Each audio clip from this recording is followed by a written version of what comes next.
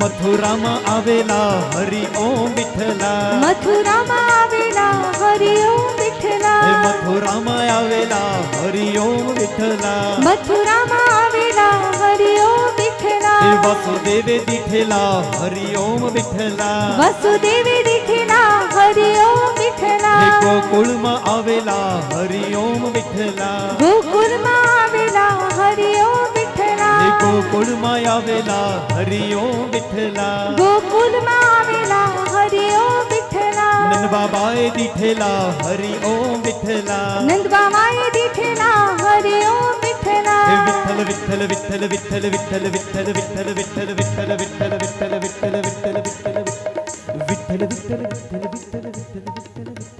વિઠ્ઠલ વિઠ્ઠલ વિઠ્ઠલ વિઠ્ઠલા હરિ ઓમ વિઠ્ઠલા વિઠ્ઠલ વિઠ્ઠલ વિઠ્ઠલા હરિ ઓમ વિઠ્ઠલા હે જૂનાગઢમાં આવેલા હરિ ઓમ વિઠ્ઠલા જૂનાગઢમાં આવેલા હરિ ઓમ વિઠ્ઠલા હે નરસિંહે દીઠેલા હરિ ઓમ વિઠ્ઠલા નરસિંહે દીઠેલા હરિ ઓમ વિઠ્ઠલા હે વીરપુરમાં આવેલા હરિ ઓમ વિઠ્ઠલા વીરપુરમાં આવેલા હરિ ઓમ વિઠ્ઠલા હે જલારામે દીઠેલા હરિ ઓમ વિઠ્ઠલા જલારામે દીઠેલા હરિ ઓમ વિઠ્ઠલા વિઠ્ઠલ વિઠ્ઠલ વિઠ્ઠલા હરિ ઓમ